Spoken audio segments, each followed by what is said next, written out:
জনগণের অধিকারকে চাওয়াকে প্রাধান্য দিয়ে যদি আমরা নতুন বাংলাদেশ গড়তে চাই, তাহলে আমাদের জনগণের কাছে ছুটে যেতে হবে। 24শে জুলাইয়ের পরে এই প্রথম যে জুলাই এসেছে, 25শে জুলাই, সেই জুলাইয়ে আমরা সেই পথ বেছে নিয়েছি।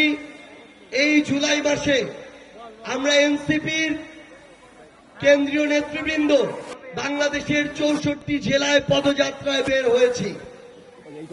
আমরা আপনাদের মাঠে ঘাটে ঘুরছি, রাস্তা দিয়ে চলছি, ক্ষেত খামারে যাচ্ছি, আপনাদের কথা শুনছি এবং আমরা মনে করি এই যে অলিতে গলিতে, গ্রামে গঞ্জে, বিলে খালে আপনাদের মতো করে চলার মধ্য দিয়ে প্রকৃত বাংলাদেশের আমরা যে চিত্র দেখতে পাবো, নতুন যে ইশতেহার আমরা তৈরি করতে পারবো, সেটাই হবে 24শে জুলাই অভ্যুত্থানের আকাঙ্ক্ষার ইশতেহার।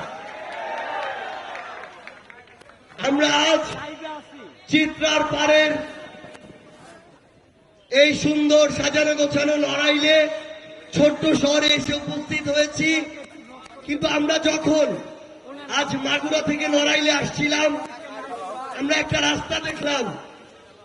এটা কোনোদিন একটা জেলা থেকে আরেকটা জেলার সংযোগ সড়ক হতে পারে না। একটা রাস্তার এত বিধ্বস্ত অবস্থা, মনে হয় এখানে গাজার যুদ্ধ হয়েছে। তো এই যদি হয় বিগত 16 বছরে আপনাদের উন্নয়ন, আমরা তো ভেবেছিলাম খুলনায় এসে উন্নয়নের গণজোয়ার দেখতে পাবো, কিন্তু আমরা যখন দেখি যে এই নড়াইলের মতো জায়গায় এই রাস্তাঘাটগুলোর এই অবস্থা, একটা শহরের এই অবস্থা, তখন আমরা ব্যথিত হই। আমরা আপনাদের এই কথাগুলো শুনে এবং আমরা যে আকাঙ্ক্ষাগুলো ধারণ করি সেগুলো আপনাদেরকে জানাতে এসেছি। আমরা আগামীতে ঐক্যবদ্ধভাবে সাদাকে সাদা, কালোকে কালো, চাঁদাবাজকে চাঁদাবাজ, দখলদারকে দখলদার, যে সিন্ডিকেট চালায় সে সিন্ডিকেট, যে কালো টাকার ব্যবসা করে, মাদকের ব্যবসা করে, সে কালো হাতের একজন, প্রত্যেককেই তার যে পরিচয়, সেই পরিচয় আমরা সবার সামনে তুলে ধরব। আমাদের কাছে দল, মত, ব্যক্তি মার্কার চেয়ে গুরুত্বপূর্ণ হচ্ছে দেশ এবং জনগণের স্বার্থ।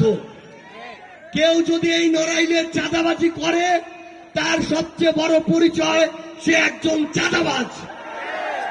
তাকে এই নড়াইলে বয়কট করতেই হবে, তার দল মার্কা যেই হোক না কেন।